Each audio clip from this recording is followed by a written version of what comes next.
Olá, bem-vindo ao canal Observatório 7 e depois que você ouvir esse podcast, você nunca mais vai pular os capítulos sobre genealogia bíblica na sua devoção pessoal.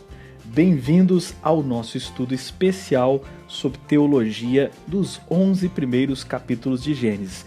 Esta que é uma série num formato diferente daquilo que você está acostumado no canal, que são vídeos. Nós estamos trabalhando aqui com áudios, porque o formato de podcast é um formato mais informal que nos permite gastar mais tempo do que no vídeo para estudar mais a fundo assuntos. E na nossa proposta, esse daqui é um podcast de uma sequência de vários outros que você precisa ouvir para entender o desenvolvimento deste daqui. Neste episódio, a gente está trabalhando sobre Gênesis capítulo 5. Então se prepara, que a gente tem muita coisa interessante para ver. Vamos lá? Tá preparado? Antes, é importante que você tenha lido por você mesmo o capítulo 5 de Gênesis.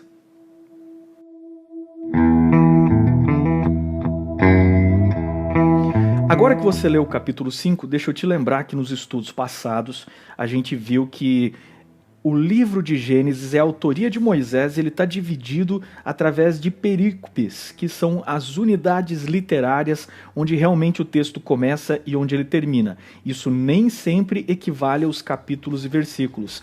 A gente viu que a primeira perícope, e agora nós vamos começar uma nova seção do livro de Gênesis, que inicia no capítulo 5, verso 1.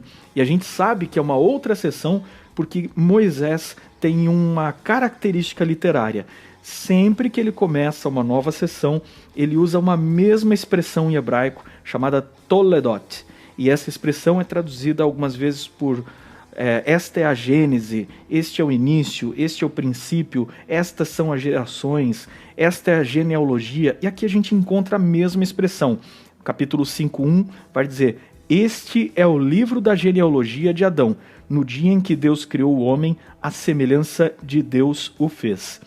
Nós terminamos no estudo passado vendo que o capítulo 4 descrevia como as linhagens que Adão e Eva deram origem produziram pelo menos dois comportamentos diferentes. A linhagem de Caim, o primeiro homicida, ela se torna uma linhagem de pessoas extremamente bem-sucedidas em tudo aquilo que o mundo secular valoriza. Guarda essa informação porque a gente vai precisar dela lá na frente para entender o contexto no qual se dá o dilúvio. Mas apesar de eles serem uma civilização que prospera e que inventa e cria coisas novas, faz avanços, ela é uma civilização humanista e que se desvencilha de tudo que é religioso e se afasta daquilo que é espiritual. E ele se torna uma linhagem de homens corruptos, como a gente vai ver na linhagem ali de Lameque, um dos descendentes de Caim. Mas termina, a perícope anterior termina mostrando que Adão voltou a ter um outro filho com sua esposa. Esse se chamou Sete, veio em lugar de Abel, nasceu depois de Abel. E ele tem um filho chamado Enos, e daí se começa a invocar o nome do Senhor.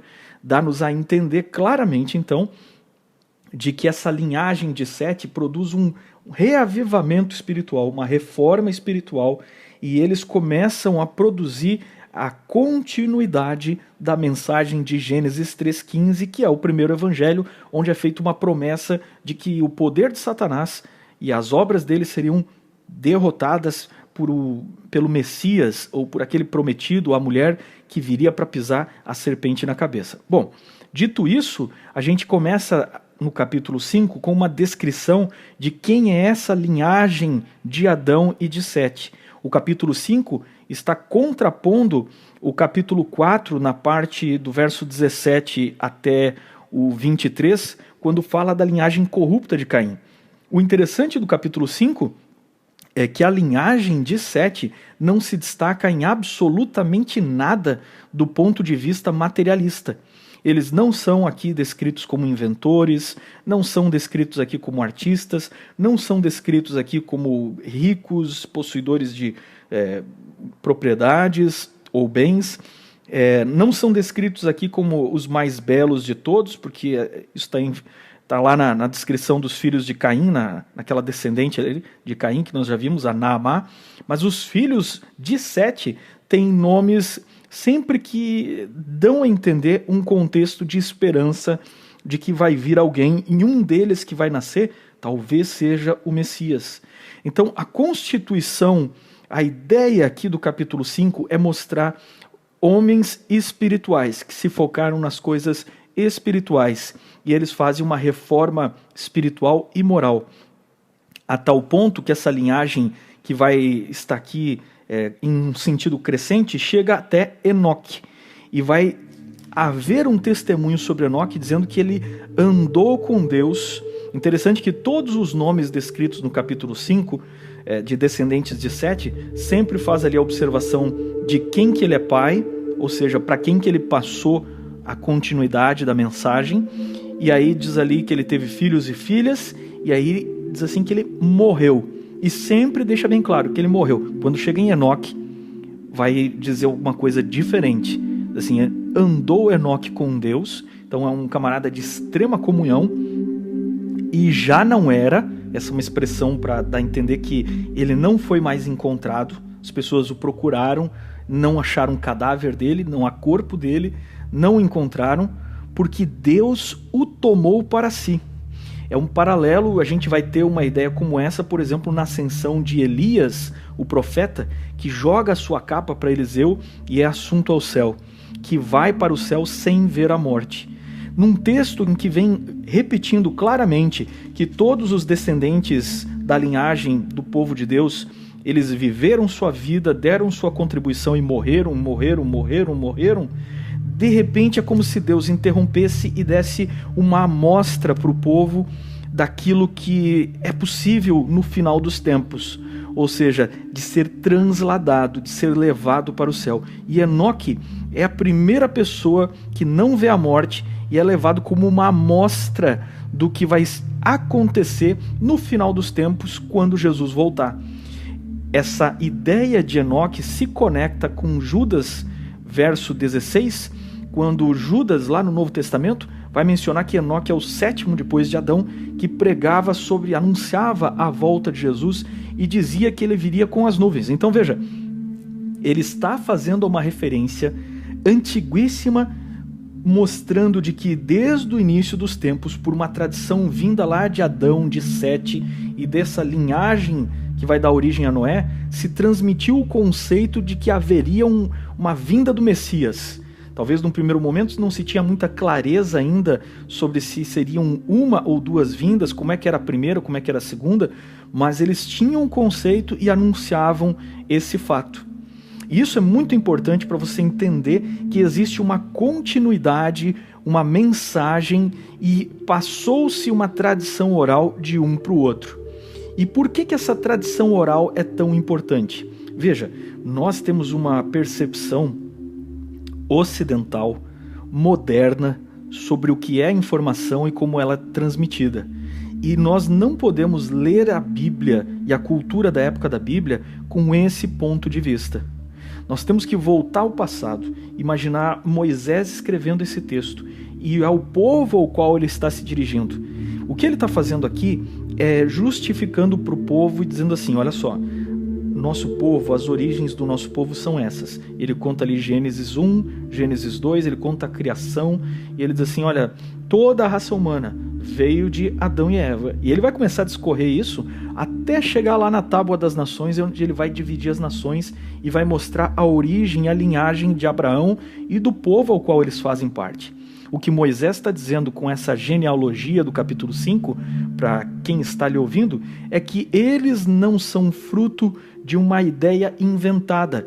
Pelo contrário, os pais e os avós deles conheciam essa história e eles deveriam se lembrar dessa história porque ela era passada de geração em geração.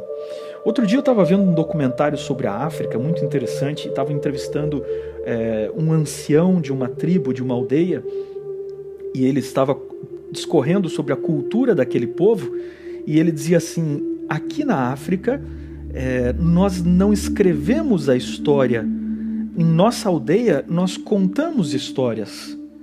E é aquela tradição de pequenos povoados, das pessoas se sentarem à noite ao redor da fogueira com a família, transmitirem e contarem inúmeras e inúmeras vezes a mesma história, até que os filhos decorem e contem a história para os netos. Estas genealogias, como você pode ver aqui em Gênesis capítulo 5, elas eram decoradas pelas pessoas.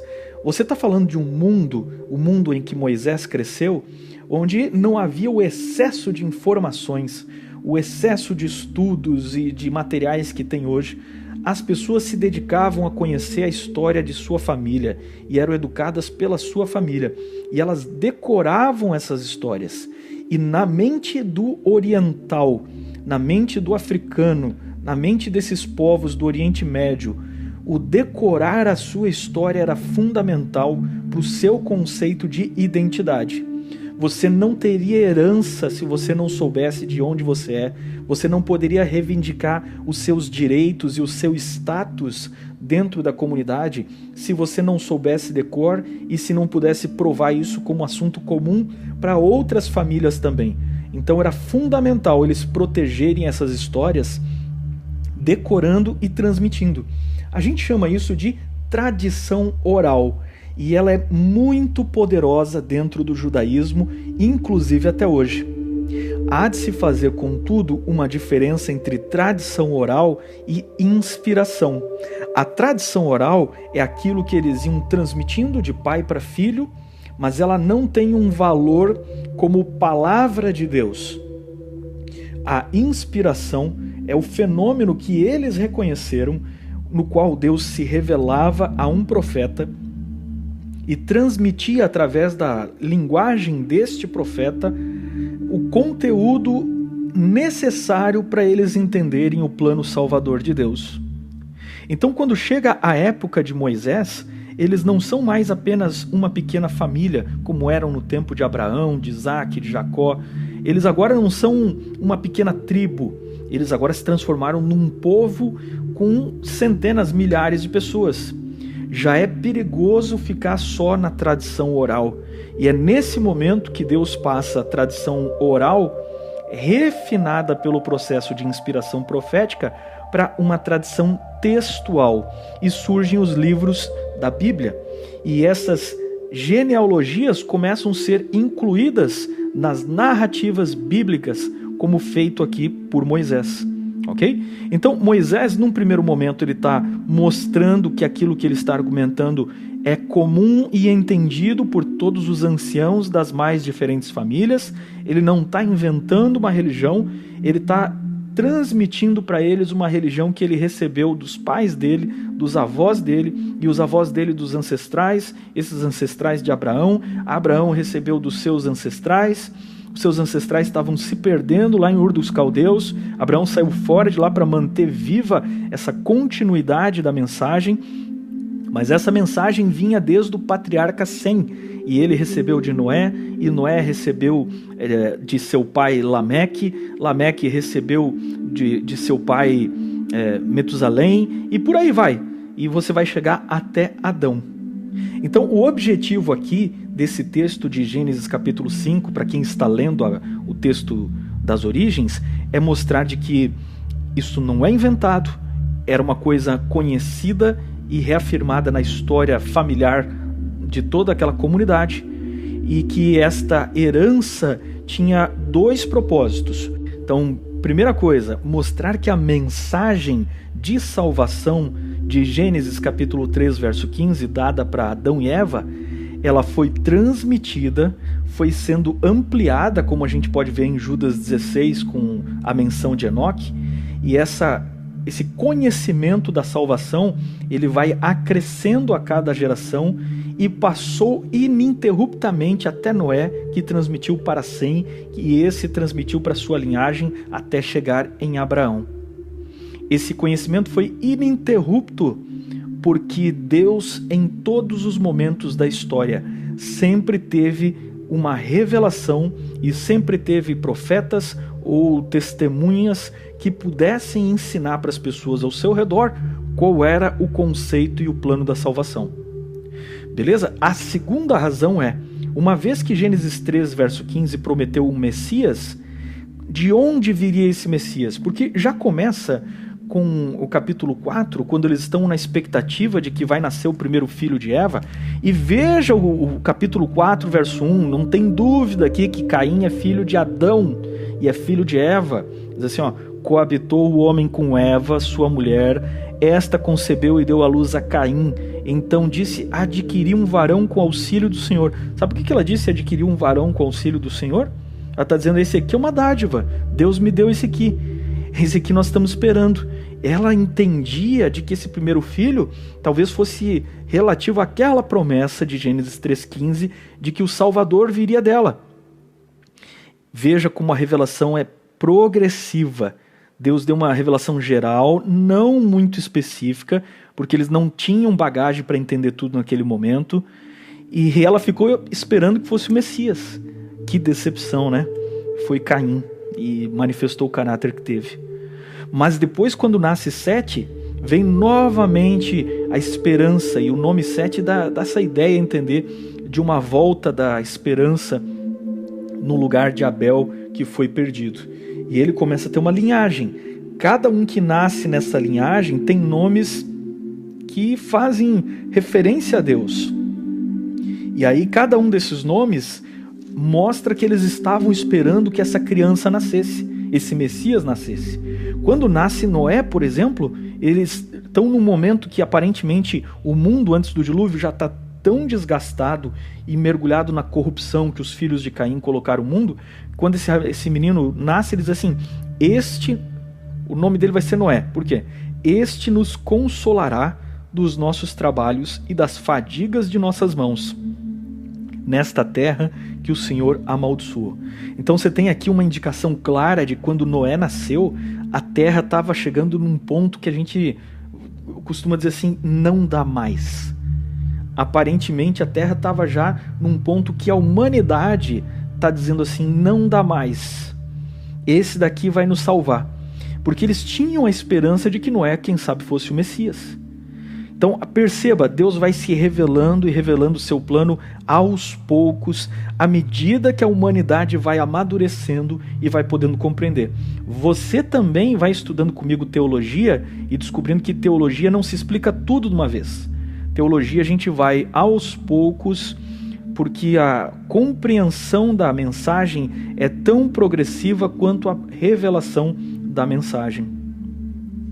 Olha que bacana! Você entendeu agora qual é o objetivo das genealogias. Nunca esqueça disso. Garantir que a gente sabe quem é o Messias, porque ele tem que nascer numa linha certa, numa linhagem de pessoas, e garantir que em todos os momentos existiu alguém para testemunhar do Evangelho. Isso é importantíssimo você lembrar. O resto, não estamos interessados em registrar de um ponto de vista meticuloso, histórico, quais foram as pessoas que viveram, como é que viveram, quanto tempo viveram, e para fazer disso uma soma e dizer quantos anos tem a Terra. Então essa é uma tentação que em muitos momentos cristãos sinceros ao longo da história quiseram e quiseram estudar.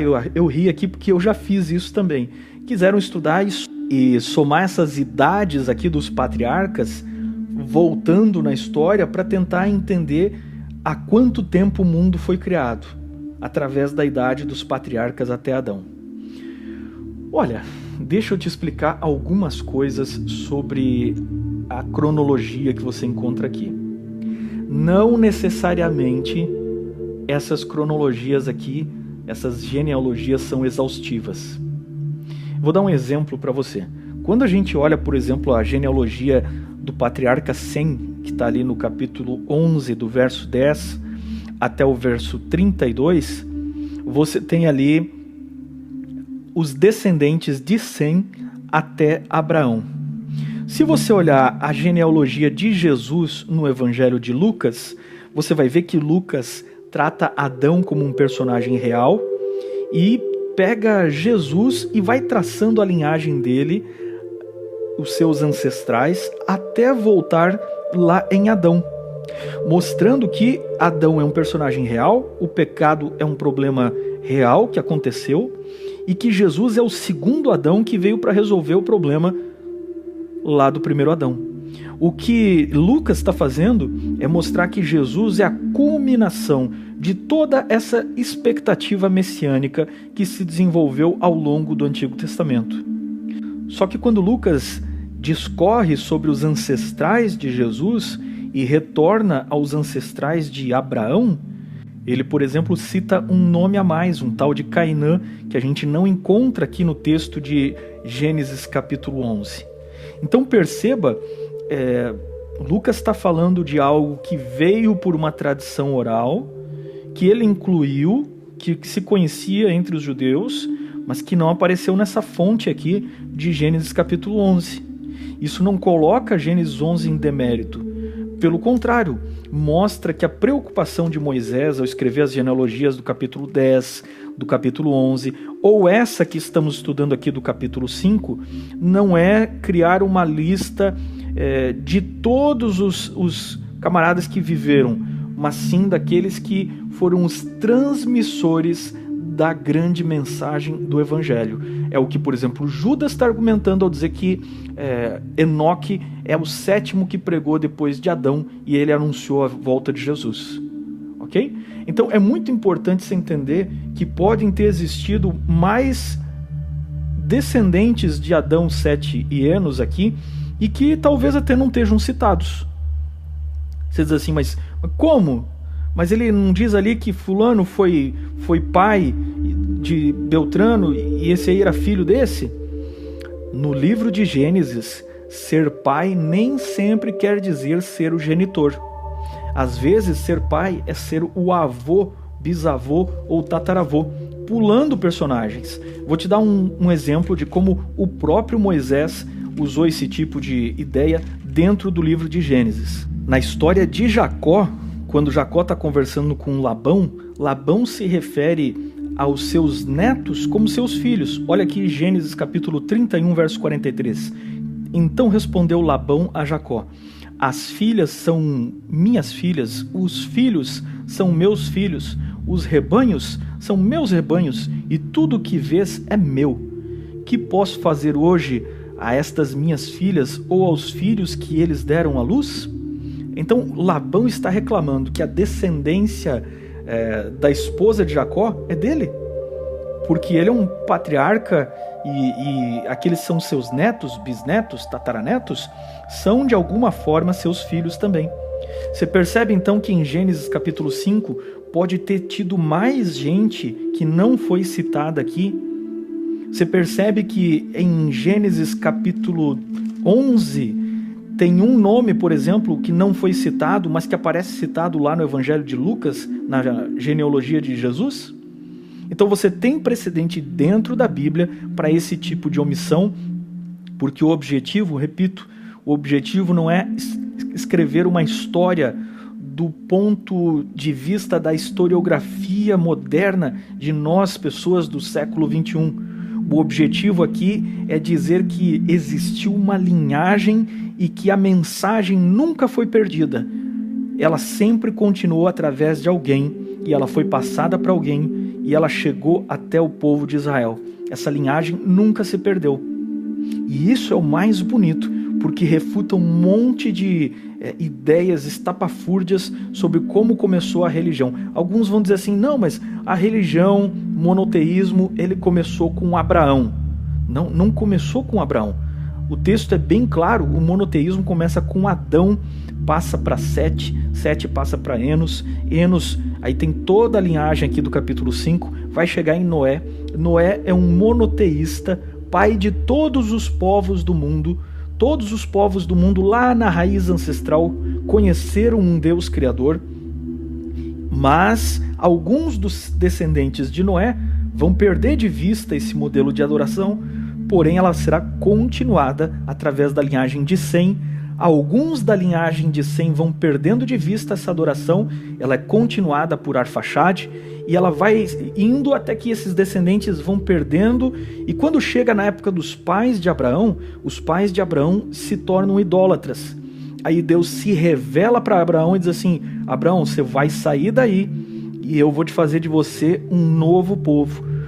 Porque Abraão abraça o monoteísmo que vem lá de toda essa turma, de toda essa linhagem, e ele vai dar continuidade através dos descendentes dele para esta religião do monoteísmo, que inclusive vai ter um tabernáculo no qual tem um ritual do santuário, onde se oferece um cordeiro como símbolo do Messias que viria. E esse cordeiro não é inventado por eles. Esse cordeiro foi oferecido num altar por Noé.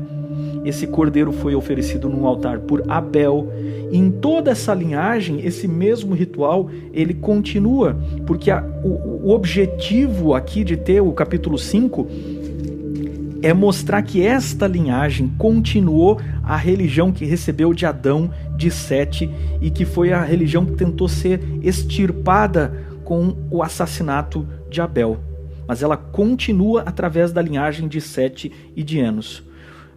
É muito bacana você entender isso aqui e não perder o seu tempo tentando calcular a idade da Terra pela idade desses patriarcas, porque simplesmente esse texto não é exaustivo. A gente não tem ideia se de repente não faltou incluir alguns nomes aqui que poderiam ter acrescentado tempo e idade, ok?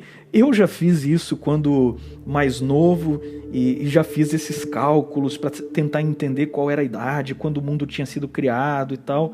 Gente, isso é fruto de um momento inocente da nossa vida, quando a gente não tem profundo conhecimento das Escrituras e não comparou isso com outros textos, mas agora eu estou te apresentando, certo? E muita gente boa já fez esse exercício no passado por inocência. Por exemplo, Lutero acreditava que podia somar essas idades e cronologias, e ele acreditava que a Terra tinha aí 6.000 anos de idade, de criação, que Deus tinha criado a humanidade há 6.000 anos. Esse era o pensamento de Lutero. Muito famoso, semelhante aí, e que se tornou o mais popular, foi o bispo Ussher. E esse camarada vai fazer uma cronologia e vai taxar que a Terra foi criada em 4.004 a.C. E esse é um tipo de pensamento inocente, que faz parte de uma mentalidade lá da época da Reforma, 1500 e pouco depois de Cristo, mas aquele é um momento histórico. A gente não está mais nesse momento histórico. Hoje nós temos mais entendimento da Escritura, e eu não estou citando teólogo nenhum aqui. Toda a argumentação que eu mostrei para vocês foi usando versos da Bíblia que mostram de que o objetivo das cronologias e genealogias não são de estabelecer uma data para a Terra. Você nunca vai ver no Antigo Testamento um debate, uma citação de que a Terra tem 6.000 anos de idade. Isso é um entendimento posterior à Reforma Protestante, que teólogos, tanto católicos quanto protestantes, começaram a se questionar num mundo que fazia perguntas agora sobre a natureza e assim por diante. Essas perguntas, elas evoluíram até mais ou menos a época ali do final do século XVIII, início do século XIX, quando começa a ciência, e a ciência começa a fazer questões, e até então o entendimento simplista que se tinha era esse, de que a Terra tinha 6.000 anos, baseado numa interpretação humana do texto de Gênesis 5, somando a idade desse pessoal. Mas aí esses camaradas, aí, esses primeiros cientistas que começam a se questionar sobre a idade da Terra, eu não vou entrar aqui na descrição de cada um deles, porque vale a pena depois você pesquisar por você mesmo a história, as pesquisas do Lord Kelvin, Charles Lyell, que é o geólogo que vai influenciar todo o pensamento de Charles Darwin. Depois você procura por você mesmo, que aqui, como eu disse, esse é um podcast de teologia, mas a história da ciência é bem interessante e vale a pena você conhecer. Então a teoria da evolução de Darwin, nós estamos falando aí meados do século XIX, ela vai depender totalmente de explorar a ideia de que a Terra tem milhões de anos e que a vida está milhões de anos. Então começa a se questionar qual é a idade da Terra e começa a se jogar a idade da Terra como cada vez mais antiga. E depois desse momento surge a ciência, ela se desenvolve, ela faz descobertas tremendas sobre a química, a física, até que a gente chega na época das datações radiométricas. Então, como é que funciona esse negócio todo? Gente, pare um pouquinho agora, escute bem o que eu vou te dizer e não seja um crente ignorante que critica o que não entende, certo? Lembre-se de um princípio importante aqui, que a gente tem um máximo respeito com as ideias dos outros, mesmo com as ideias que a gente discorda. E se você não tem maturidade para isso, então aqui não é o seu lugar.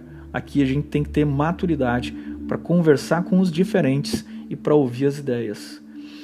Dentro da história, quando eles começam a estudar os elementos químicos e descobrir as propriedades dos elementos químicos, eles descobrem que alguns elementos químicos emitem radioatividade.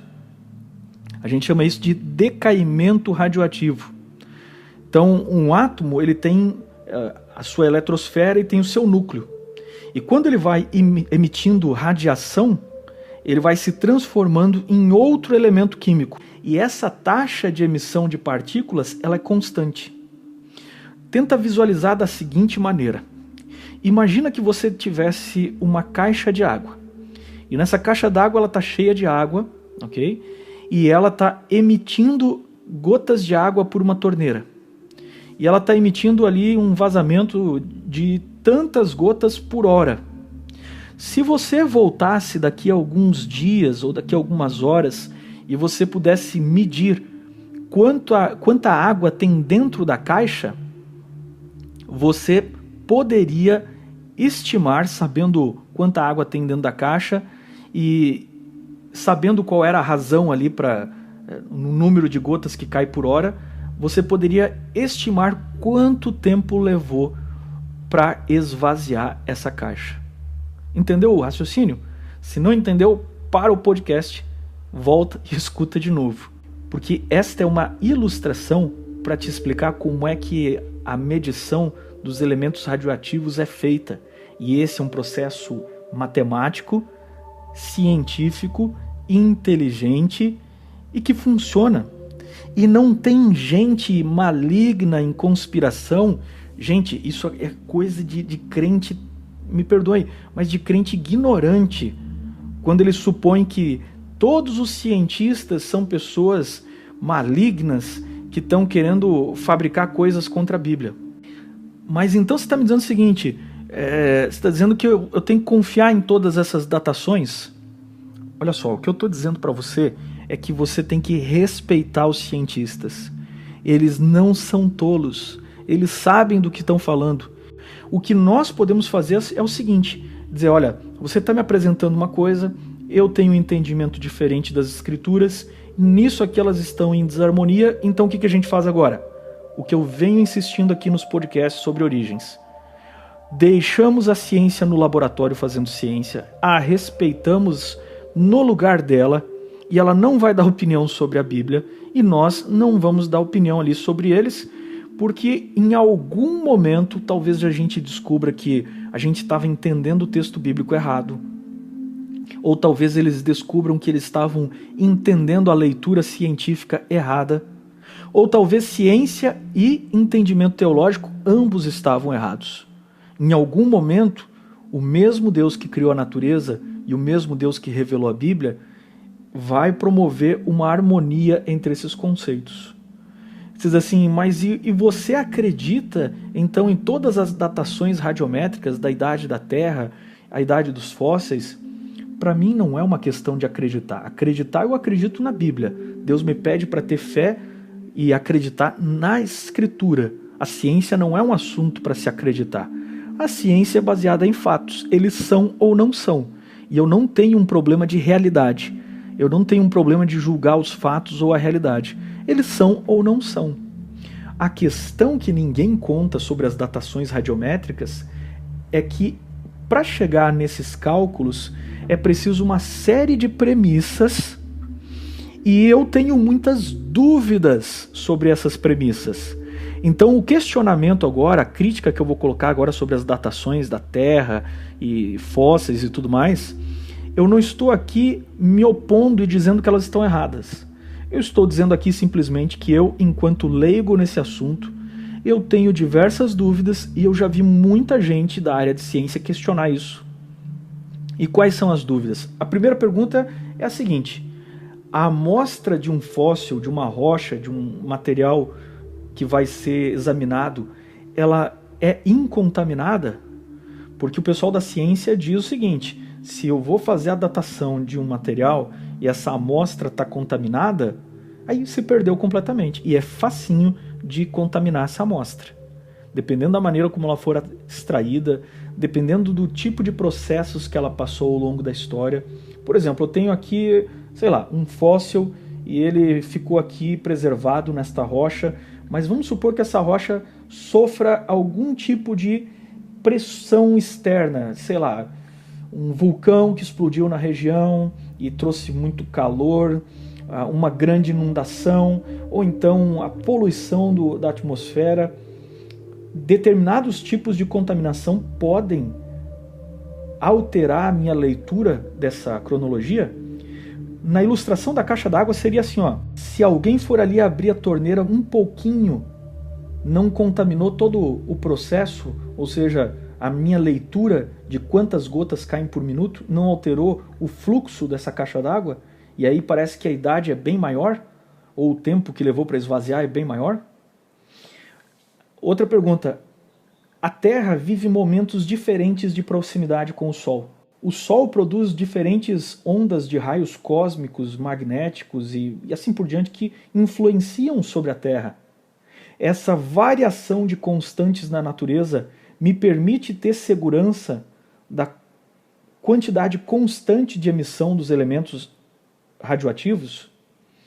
Olha, se está difícil para você, respira, vai devagar, volta ao podcast e lembre-se, eu não estou fazendo afirmativas, eu estou só fazendo perguntas, são coisas que eu tenho dúvidas. Por fim, existem algumas coisas que me parecem incongruentes. Por exemplo, os caras pegam um fóssil de dinossauro, datam em 65 milhões de anos. Mas a gente já encontrou por aí fósseis de dinossauros em que abre o fóssil e dentro se encontra tecido mole. E esse tecido mole, material orgânico, não pode durar 65 milhões de anos. Ele se degrada numa quantidade de tempo, numa faixa de apenas milhares de anos, que é infinitamente diferente à idade de 65 milhões de anos atribuída a tal fóssil. Então, não é tudo bem resolvido, porque você precisa entender o seguinte, ó: o método científico, ele é maravilhoso e é confiável e ele é correto. Mas as premissas para usar esse método dependem que, primeiro, a taxa de emissão radiativa tenha sido sempre a mesma, e a gente não tem certeza disso. Que não tenha sofrido nenhuma complicação no meio do caminho, nenhuma interferência.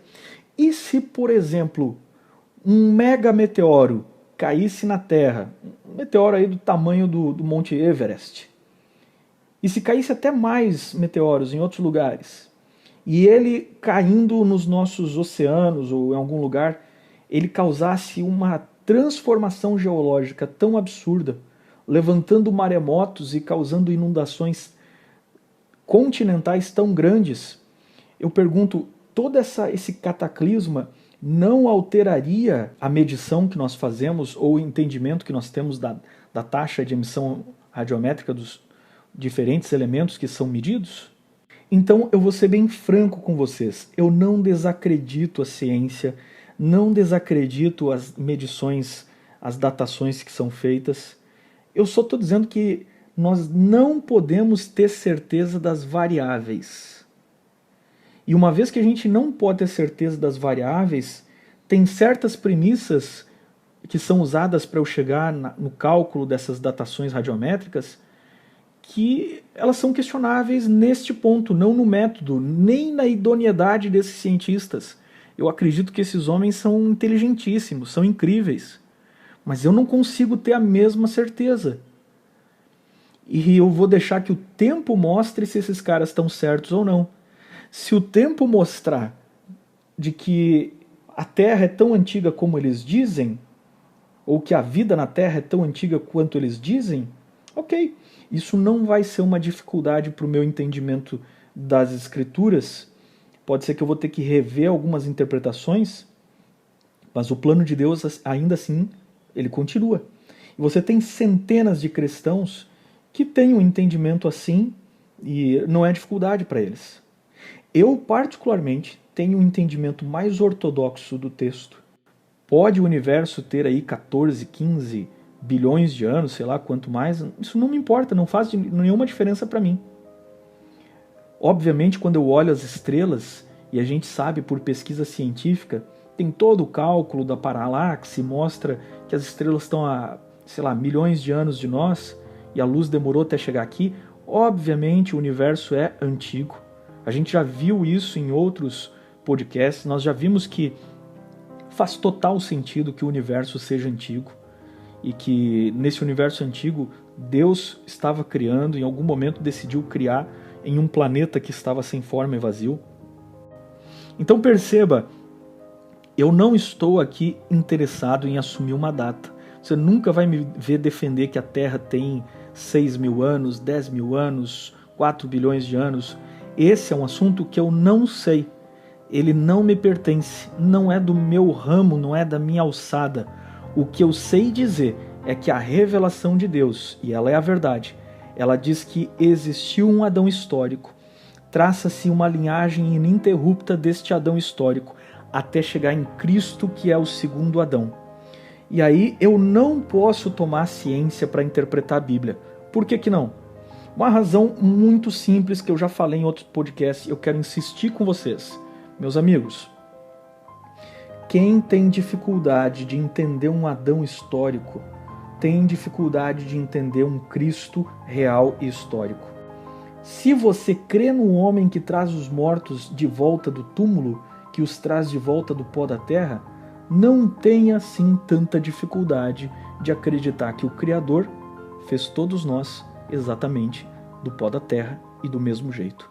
Passarão os céus e a terra, as minhas palavras não passarão, disse Jesus. Até o próximo.